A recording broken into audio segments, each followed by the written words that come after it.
Hare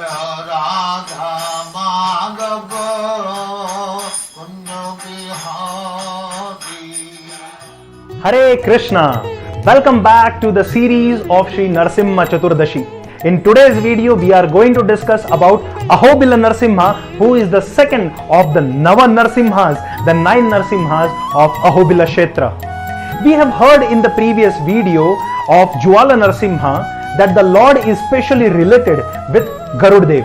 In today's video, we are going to discuss about the Lord's relationship with another great devotee. Obviously, this particular devotee is the one for whom Lord Narasimhadeva appeared. You got it now. We are going to discuss about Prahlad Maharaj. Though the qualities of Prahlad Maharaj are never ending, we can write books and scriptures on the glories of Prahlad. That's why in this particular video, we are going to discuss some important qualities, and we will continue in the next video also discussing about Ahobilam Narasimha and Prahlad Maharaj. This discussions which we are doing about this Nava Narasimhas is obviously to glorify the Supreme Lord Narasimhadev and to glorify his dear devotees like Prahlad, like Dhruva. In the future videos, you will get to know about more devotees as well. So let us directly dive into Prahlad Maharaj's story. Even before the birth, Prahlad Maharaj had become a devotee. So you are still thinking, how can somebody become a devotee before the birth? Some of you have guessed it right. He became devotee in the womb of his mother. Prahlad's mother's name was Kayadu. Kayadu was being kidnapped by the demigods like Indra, Chandra and all. They were kidnapping Prahlad's mother because they thought that, another boy in the family of demon, another baby is going to come, so he may torment us more and more. His father is already doing, so let us kill him, but not abortion. Even the demigods knew we should not do abortion. So let us save all those child in the womb of their mother. Let us not abort any. Continuing to the story of Prahlad, when Kayadu was getting kidnapped, at that time Narada Muni comes. Now the question may arise, why Narada Muni? Why not his father?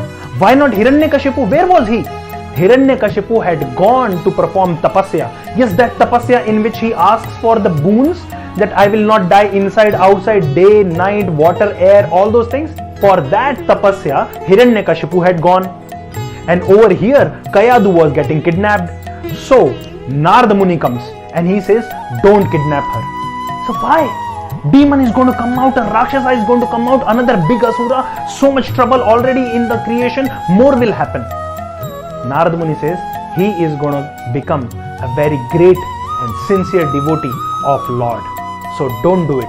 As soon as this instruction was received by the demigods from Narada Muni, they all joined their hands and did pradakshina of Kayadu, thinking that a great devotee is inside the womb. So we should do pradakshina of that great devotee, and then they left for heaven's Swargaloka. This is the quality of demigod type of personalities. If our consciousness is pure, we will always believe the words of the saints, sadhus, sages, gurus, shastras. If our mind is polluted, we will always doubt.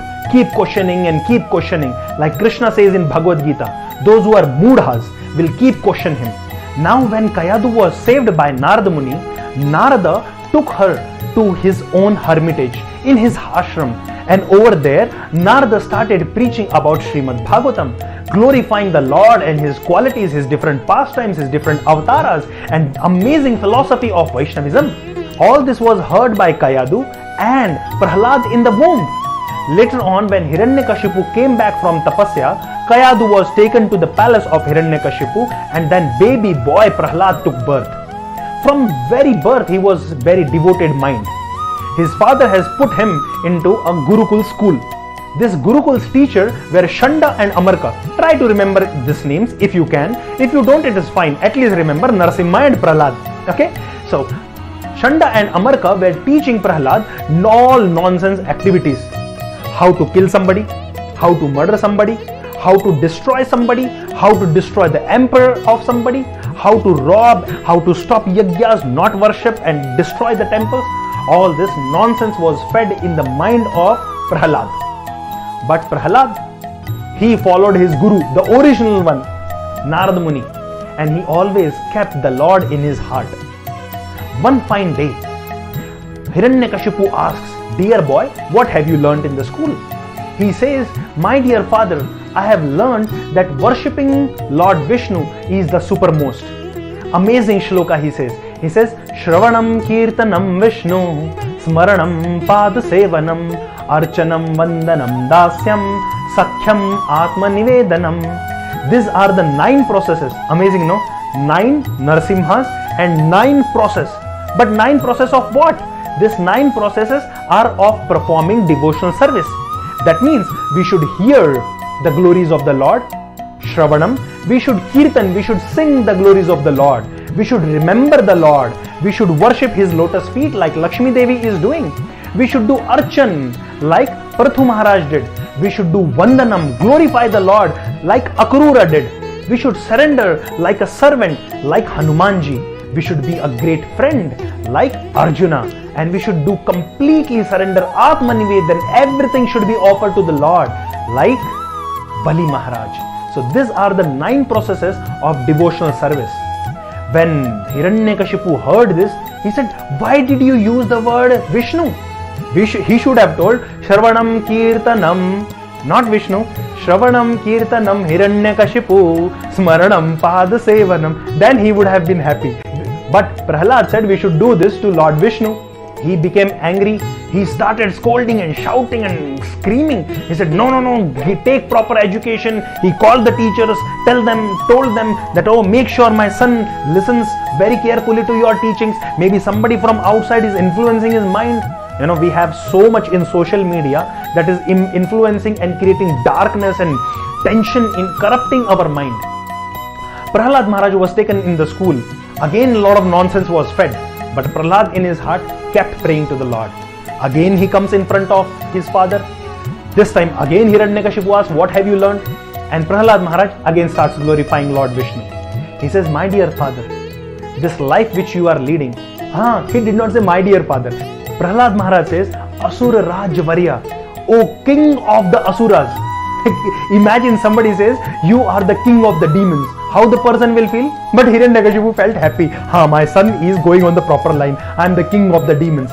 He continued further saying that this life which you are leading and which you are trying to teach me is a life like in a deep dark well. We should not live in this andakupa. Let us come out and chant the glories of the Lord. Hiranyakashipu this time just could not control his anger, and he started punishing Prahlad Maharaj. From this punishment, we all can learn lessons. First, we'll talk about the punishment and then the lessons. One of the punishment given to Prahlad Maharaj was he was thrown in front of huge big elephants. These elephants were walking and trying to step upon Prahlad. But as soon as they came near Prahlad's devotion melted the heart of these elephants also. These elephants, they bowed down. They did pranam, namaskar to Prahlad, raised their trunks and chanted the glories in whatever voice and sound they can of Narasimhadev and went back. They did not harm Prahlad. The demons became very perturbed. The soldiers of Hiranyakashipu started thinking nothing happened to Prahlad. More torture will come to us. So what we should do? We should give him another torture. The second one was Prahlad was fed poison. This poison, by the grace of the Lord, turned into nectar. Very sweet nectarian drink. Understand that Prahlad was not asking for the protection. He was only praying to the Lord so that Lord can be pleased, so that Lord becomes happy. He was not asking, "Dear Lord, protect me. I am in danger. See, they are throwing me in front of the elephant. They are giving me poison." He was not cribbing and crying like we all do. Prahlad was only praying to the Lord so that Lord becomes happy. Third torture which Prahlad went through was this demons, soldiers. They took up their swords, tridents and lances and started piercing the body of Prahlad. But to everyone's amaze, when Prahlad was chanting, "Om Namo Bhagavate Vasudevaya," this is the mantra he learned from Narada Muni. This is what he was chanting. And as he was chanting, all these swords, tridents and lances were just crossing his body, from this side to that side. Nothing was affecting Prahlad Maharaj. He was not affected at all. He was completely fine by the grace of the Supreme Lord. The fourth torture which Prahlad was put on, he was thrown from the cliff of the mountain on the big hill rock. Prahlad was dragged, taken, and from the top he was thrown. But Prahlad, instead of asking for protection, he just said, "My dear Lord, hey Krishna, please be pleased by my chanting. Om Namo Bhagavate Vasudevaya." He kept praying to the Lord for Lord's happiness, for Lord's glorification. He did not ask for his own protection. Prahlad was again saved by Lord by personally coming and picking up Prahlad in his arms. The fifth torture which Prahlad went through is he was thrown in midst of thousands of snakes and scorpions. And instead the scorpions biting and scorpions stinging Prahlad, they all raised their hoods and they also started praying along with Prahlad. That was the power, that was the influence of Prahlad. He was Uttama Adhikari. Just by seeing him, just by hearing about him, just by speaking about him, just by thinking about him, we will get devotional qualities. That is the glory of Prahlad. Now let us take all the 6 torments which Prahlad went through in our life and see what we can learn. Number 1, elephants. Elephant is considered the power of lust in our life. In whatever path we may be trying to pursue our devotional service, or we may be trying to perform our responsibilities and duties as a student or as a householder or as a sannyasi, vairagi, whatever position you may be in. Lust will always torment our mind. This is through physical seduction. Even in the companies, people, they try to allure others. We should not succumb to this lust. We should stand strong and keep praying to the Lord for the Lord's glorification as Prahlad did. The second one is the poison. This poison is considered like anger. We all immediately become perturbed and angry, and we lose our cool, and we lose our mindset, and we start yelling and shouting and screaming without and not focusing on what is our duty and how I can be polite. How should I understand that there is Lord's hand in everything? This poison is like anger. You got the point? I am taking you through the 6 vikaras, or the 6 undesirable, unwanted nonsense. This is Kama, Krodha, Lobha, Moha, Mada, Matsarya. Again, in English, fine. Lust, anger, greed, pride, envy, illusion. These are the 6 things which Prahlad is saving us from. Now comes the third part. Shanda and Amarka, his own teachers, tried influencing and alluring and putting some greed in front of Prahlad. They tried telling him, try to achieve great, you will become the king of the demons. Why are you getting into Vishnu Bhakti? You will achieve nothing. Those people are just beggars, as many people may say devotees.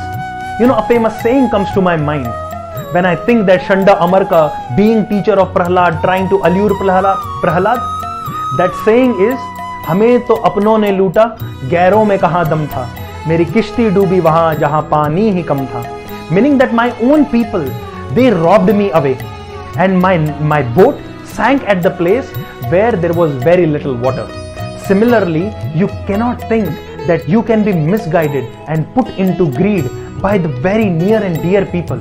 Sometimes our own relatives, sometimes our close ally, or sometimes our friends, sometimes family members.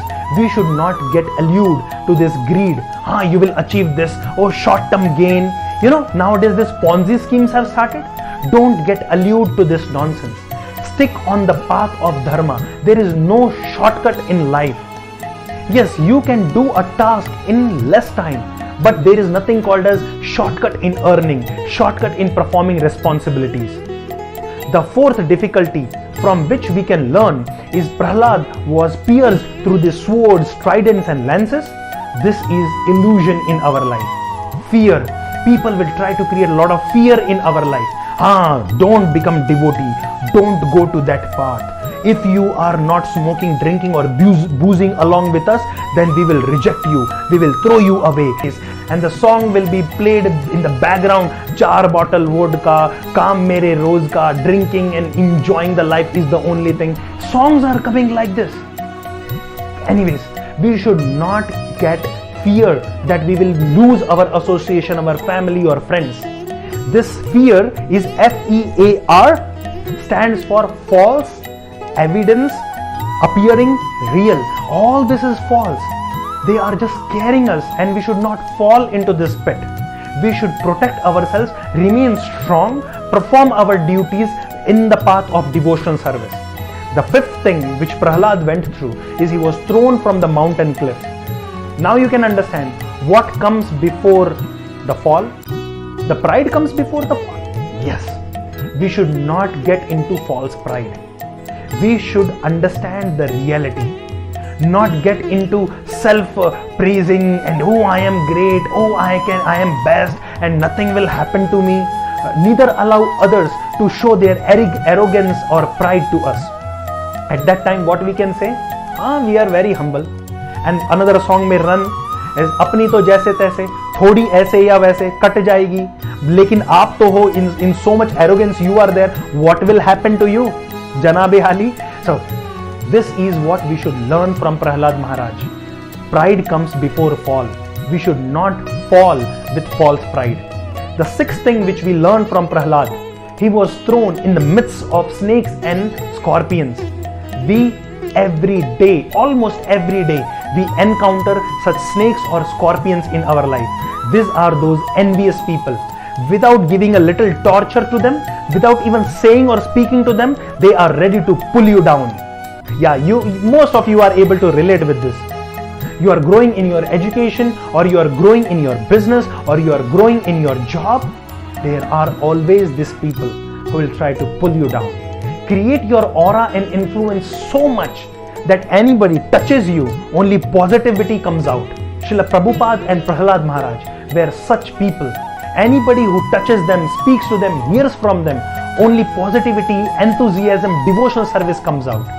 We should be very, very careful of the 6 anarthas: lust, anger, greed, pride, envy, illusion. Save yourself from this. We learn this lesson from Prahlad Maharaj, for whom Ahobilam Narasimhadeva appeared. In the next video, we will continue the story of Prahlad and Ahobilam Narasimhadeva, learning much more things from the life of Prahlad. Like, why only for Prahlad Narasimhadeva appeared? Why he could not appear before? The second thing which we will learn in the next video is, what is that speciality of Prahlad's surrender? Not in my surrender or XYZ's surrender. What is that special quality of surrender which only Prahlad carries? So I will meet you in the next video. Till then, keep praying to Ahobilam Narasimhadeva, keep chanting his glories, keep getting inspired from Prahlad Maharaj, chant the names of the Lord. Till then, Shri Ahobilam Narasimhadeva Bhagwan ki Jai, Srila Prabhupada ki Jai, Hare Krishna.